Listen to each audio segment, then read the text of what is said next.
People, when they worry about stuff, they kind of trick themselves into thinking they're facing the problem. I've got to think about this problem. Like to kind of, I've got to figure out a solution, buddy. Like, oh man, I woke up at 3 in the morning, Chris, and I'm like just thinking about a mistake that I made in my taxes or something. I was up all night, like worrying about what if this happens, what if that happens, how am I going to cope with it? Try to figure out a solution. And but what worrying does is it causes you to kind of jump around in an abstract way. Like, so it prevents you from really confronting your problems in a concrete way, where your anxiety would spike and then you'd get through it. And it kind of maintains anxiety at a moderate level. So it's actually more like a kind of weird, it's like avoidance in disguise. You think you're facing problems and trying to solve them, but you're not Mm. really doing it. Like, and so the anxiety never really extinguishes. I'll back that up with a weird piece of research, right? I talked to you earlier about the woman with the cats.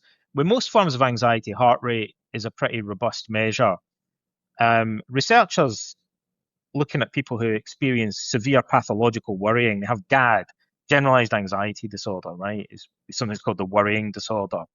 So with those people, you can get them to practice worrying about stuff.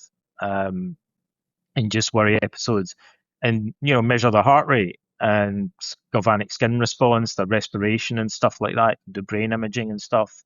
And what researchers found was these people will say my level of anxiety is 100%. I'm up to high dough, as we say in Scotland. Like I was freaking out, right? So my anxiety is really high. Like I'm having an anxiety attack, they'll sometimes say.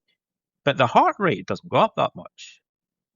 And the other physiological signs of anxiety don't really appear. Like the women with the cat phobia, Chris, I'm pretty much guarantee you your heart rate's going to shoot up, right? Someone with a panic attack, I pretty much guarantee you the heart rate's going to go through the roof. But somebody who's in a worry episode, the heart rate doesn't really go up that, and sometimes it even goes down slightly, which is pretty paradoxical, right?